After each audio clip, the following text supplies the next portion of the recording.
आज मी या 5 प्रकारच्या सीड्स वापरून अगदी पौष्टिक असा मुखवास तयार केलेला आहे. हा मुखवास अगदी पाचक आहे. जेवण झाल्यानंतर आपण याला खाऊ शकतो.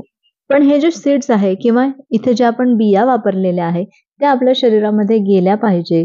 ज्यामध्ये भरपूर प्रमाणात न्यूट्रिएंट्स आहे आणि जे आपल्या शरीरासाठी अगदी उपयुक्त ठरणार आहे. तर असं तर आपण हे सीड्स किंवा या बिया खाल्ल्या जात नाही. किती खाणार ना? पण असा जर मुखवास तयार करून ठेवला तर जेवण झाल्यानंतर आपण बडीशोप किंवा दुसरा मुखवास वगैरे खातो. मग त्याच्याऐवजी जर हा खाल्ला तर एवढ्या सीड्स, एवढ्या बिया पण आपल्या पोटात जातील. आपल्या शरीराला त्याचे फायदे होतील. म्हणूनच आज मी ही अगदी साधी सोपी मुखवासची रेसिपी आज तुमच्याशी शेअर करत आहे. आणि हा जो मुखवास आहे तो आपण 1 ते 2 महिने चांगला एअरटाईट बॉटलमध्ये स्टोअर करू शकतो.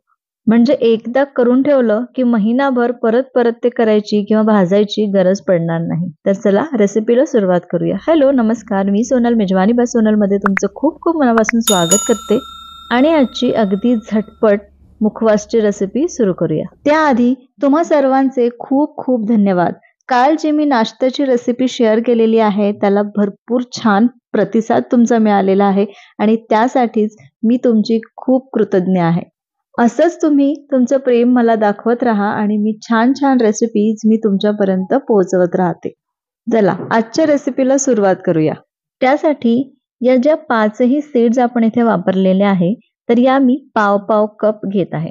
ज्यामध्ये सनफ्लावर सीड्स म्हणजे सूर्यफुलाच्या बिया आहे, पंपकिन सीड्स आहे म्हणजे भोपळ्याच्या बिया आहे. या दोन्हीमध्ये भरपूर प्रमाणात आयर्न, झिंक, त्यानंतर अँटीऑक्सिडंट आहे, मॅग्नेशियम आहे आणि या बियांमुळे हार्ट रिलेटेड काही प्रॉब्लेम्स असतील तर ते पण सॉल्व्ह होतात. म्हणजे काय तर आपला हार्ट निरोगी राहण्यामध्ये मदत होते.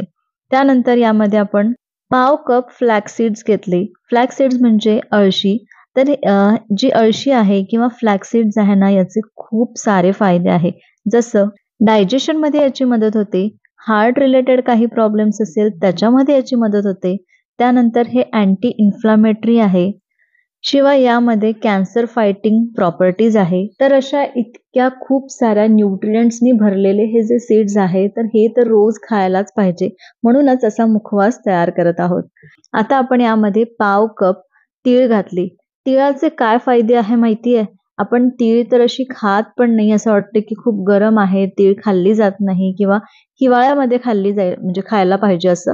पण अजिबात नाही. तुम्हाला माहिती आहे तुम्ही वर्षभर तीळ खाऊ शकता आणि तिळाचे फायदे तुम्हाला सांगते. तिळामध्ये बोन स्ट्रेंथनिंग प्रॉपर्टी आहे. म्हणजे जी हाडं जी मजबूत होतात ना ती एक प्रॉपर्टी आहे.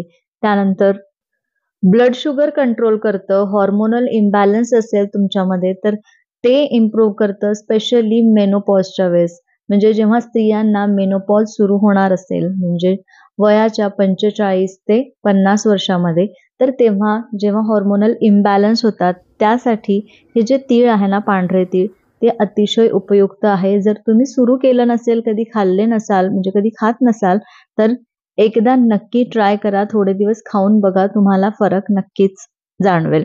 आणि हे मी माझ्या अनुभवातून सांगत आहे. आत्ताच मला पण थोडाफार काही प्रॉब्लेम होता त्याच्यामुळे मला पण डॉक्टरांनी हे सजेस्ट केलं आहे आणि हे जे सीड्स आहे ना हे सगळे खूप खूप खूप उपयोगी आहे. तर तुमच्या डाएटमध्ये म्हणजेच असं मुखवास तयार करून ठेवला की हे तुम्ही खाऊ शकता. तर आता आपण यामध्ये काळे तीळ पण घातले तर ते पण मी इथे पाव कप घातलेले आहे. आणि जशा व्हाईट सिसमेमध्ये किंवा पांढऱ्या तीळमध्ये जे काही प्रॉपर्टीज आहे त्या सगळ्याच प्रॉपर्टीज काळ्या तिळामध्ये पण आहे आणि त्यापेक्षा जास्त पण आहे. अजून अँटीऑक्सिडंट आहे त्यामध्ये. तर या सगळ्या सीड्समध्ये इतके सारे न्यूट्रिएंट्स असताना हे आपण का बरं नाही खाल्लं पाहिजे? तर तुमच्या आहारामध्ये किंवा तुमच्या दिवसभरामध्ये ॲटलीस्ट 1 ते 2 चमचे तरी हे सीड्स तुम्ही खा. तुम्हाला नक्कीच फायदा जाणवेल. तर आता हे फक्त असेच कच्चे खाण्यापेक्षा आपण याचा मुखवास तयार करत आहोत. तर त्यासाठी आता मी इथे एका वाटीमध्ये अगदी 3 ते 4 टेबलस्पून पाणी घेतलं. या पाण्यामध्ये अर्धा चमचा साधं मीठ घातलं, अर्धा चमचा काळं मीठ घातलं आणि थोडीशी हळद यामध्ये घातली. आता यामध्ये तुम्ही थोडासा आमचूर पावडर किंवा लिंबाचा रस घातला ना तरीही चालेल. आता हे सगळं छान मिक्स करायचं. या पाण्यामध्ये हे सगळं छान मिक्स झालं पाहिजे. आता हे पाणी या सीड्सला लावून अर्धा तास बाजूला ठेवायचं. कमीत कमी 10 ते 15 मिनिटं तरी हे ठेवायला पाहिजे. वेळ असेल तर अर्धा तास तुम्ही बाजूला ठेवून द्या. तर हे बघा अर्धा तास झालेला आहे आणि या ज्या सीड्समध्ये ना हा जो फ्लेवर आहे या सगळ्या मिठाचा किंवा हळदीचा तो छान गेलेला आहे. आता आपण याला भाजून घेणार आहोत. छान आवाज येतपर्यंत, तडकेपर्यंत याला भाजून घ्यायचं. अगदी कमी गॅस ठेवायचा आहे आणि 5 ते 6 मिनिटं याला भाजून घेऊ. बघितलात ना कसा आवाज येतोय? तर छान हे सगळे फुटलेले आहे. छान म्हणजे भाजून झालेले आहे. आता आपण गॅस बंद करू आणि याला संपूर्णपणे थंड करून घेऊ. हे बघा, हे थंड झालेलं आहे आणि आपला हा पौष्टिक मुखवास तयार आहे. आता मी इथे फक्त हे 5 सीड्स वापरले आहेत. तुम्हाला तुमच्या आवडीचे कुठलेही सीड्स किंवा बडीशेप, धण्या डाळ हे पण यामध्ये ऍड करता येईल. बघितलत ना, अगदी इझी रेसिपी आहे, तरीही अगदी पौष्टिक आहे, हेल्दी आहे. तुम्ही दिवसभरात हे 2 चमचे खाल्ले की स्टॅमिना तर राहीलच आणि ज्या काही प्रॉपर्टीज, जे काही फायदे मी इथे सांगितले आहे, तर ते सगळे तर तुम्हाला मिळणारच आहे.